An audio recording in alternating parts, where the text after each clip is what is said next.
Sí, soy madre. Sos madre Sí, sí, soltera. sí. Estudien mujeres para que cuando sus maridos las dejen, no vivan exclusivamente de la cuota alimentaria. Doctora Soledad Vara, qué Tanto gusto. tiempo. ¿Cómo le va, doctora? ¿Cómo ¿Cómo estás? anda? Bien, bien, estamos bien. Nos llevamos a tribunales, seguro de Sí, tener seguramente. Sí. un montón de casos, ¿no? Sí. Muy requerida en el ámbito judicial. Tiene mucho Digamos que trabajo. sí, 25 años ya de profesión. Un tuit suyo fue muy polémico, ¿no? Donde decía: estudien mujeres para que el día en que sus esposos las dejen no tengan que vivir Sí, exclusivamente de la eso fue el cuota. año pasado, un posteo que hice en la red social X, que no ha sido del todo bien interpretado. Eso de estudien mujeres, busquen las herramientas, busquen los mecanismos para que no tengan que someterse exclusivamente a la ayuda económica que aportan los padres de los hijos. Es muy triste ver los chicos, los niños, las infancias en los pasillos de tribunales por esta pelea y este litigio que tienen los padres por la ayuda económica. Nada más alejado de querer significar que no hay un derecho en el reclamo de la cuota alimentaria. La cuota alimentaria es un deber moral en primer término, después viene el deber jurídico. En el 90%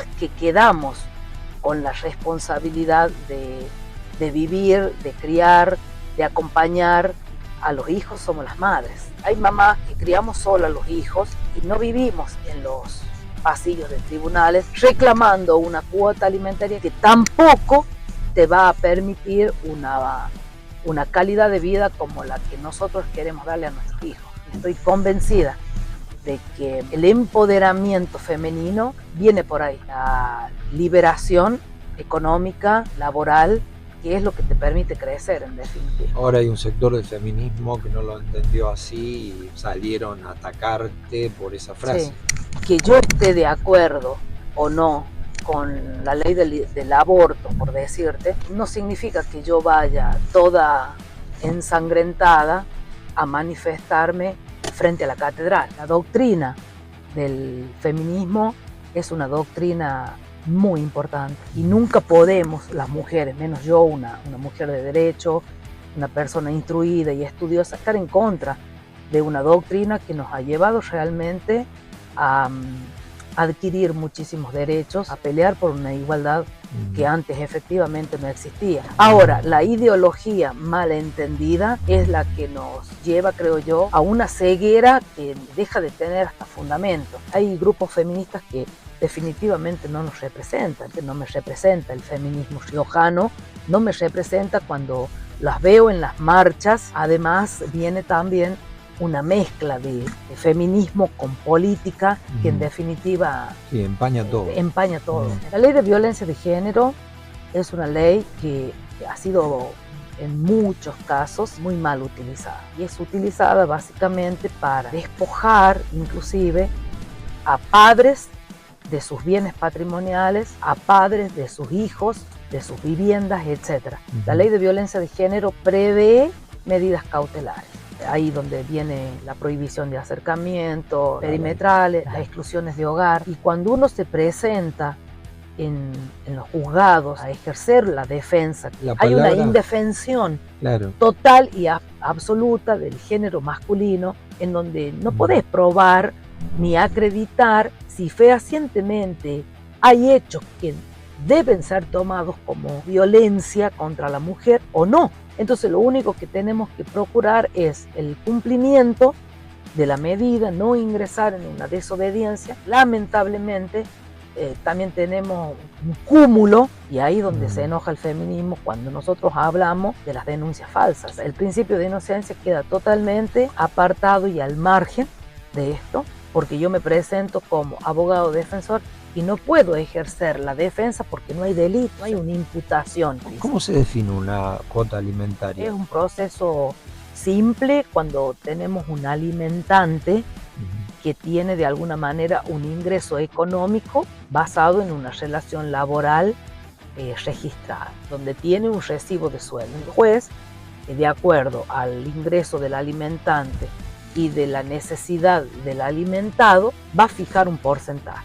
Ahora bien, lo complejo viene cuando tenemos un alimentante que trabaja de manera independiente. Tiene nada más que un proceso un poco más alargado en el tiempo de poder acreditar fehacientemente. Hay mujeres que piden exageradamente, digamos, la cuota alimentaria. Sí, yo creo que por ahí las madres interpretan mal lo que es la cuota alimentaria. La cuota alimentaria básicamente compensa la ausencia del progenitor que por las razones que fuere se retira del hogar conyugal o convivencial. También puede pasar a la mujer. Sí, por supuesto, que son por supuesto menos, pero las de que existen. En ese caso es la madre la que debe pasar esa ayuda económica. La cuota alimentaria implica o integra gastos de salud, deporte, alimentación, esparcimiento, educación. Por supuesto que sabemos muy bien que ese aporte fijo o en porcentaje que el progenitor que ya no convive con el grupo familiar va a aportar una sola vez por mes, siempre es deficiente. Si uno como mamá se debe quedar en la casa a esperar la cuota alimentaria, y probablemente tampoco te va a alcanzar, así sea la mejor cuota alimentaria que el juez te pueda fijar. Menos redituable va a ser cuando vos como mamá vivas en los pasillos de tribunal. Ese es el empoderamiento para mí, poder proveer lo que a tus hijos les hace falta y bueno, la ayuda del padre. Algún sector del feminismo le dijo en algún momento o quisieron hacerla parecer, la doctora Vara siempre defiende más a los hombres que a las mujeres. Sí, yo creo que yo siempre he puesto la mirada en aquel que está en desigualdad de condiciones ante un proceso legal y ante un proceso penal. Y ahí te lo digo que están los hombres. La defensa de los hombres en los juzgados de violencia de género, cuando se dictan las medidas cautelares, es nula. Pero si alguien viene y me denuncia, una denuncia falsa, se activa el protocolo igual, de manera inmediata y no te dan lugar ni te dan espacio a decir, no, mire, esto pasó de tal manera o no pasó. Por supuesto que con esto, a ver Esteban, yo no quiero ni justificar la violencia, ni justificar los malos tratos. La violencia yo creo que existió siempre. Ahora tenemos los canales para poder visibilizarla. Eso es una frase que utilizan el feminismo, me parece perfecto. Hay situaciones que se generan que antes eran consideradas por la normalización de conductas que ahora son violentas. Pero llegado el momento de una denuncia por violencia de género, al hombre no se le da ninguna posibilidad ni de explicar, ni de comparecer ante un juez. Directamente se dictan las medidas de restricción y nada más. ¿Por qué hoy no es jueza? ¿Será por una cuestión política? Y mira, yo como siempre lo digo, no hago política.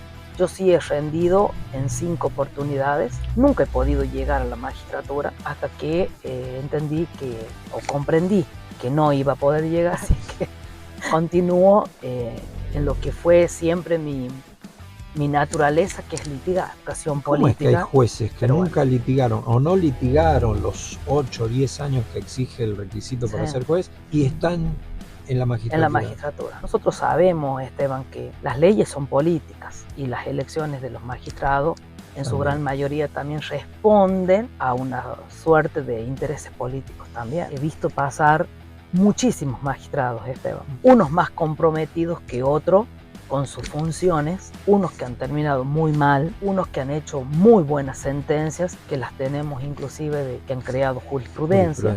El tiempo real que nos toca vivir y apechugamos siempre considerando que la igualdad y la equidad ante la justicia es la que no se debe perder.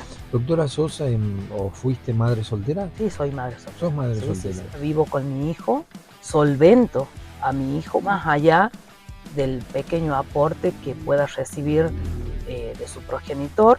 Trabajo todo el día exclusivamente para otorgarme y otorgarle una muy buena calidad de vida, más allá de los aportes que pueda recibir. Estudien mujeres para que cuando sus maridos las dejen, no vivan exclusivamente de la cuota alimentaria.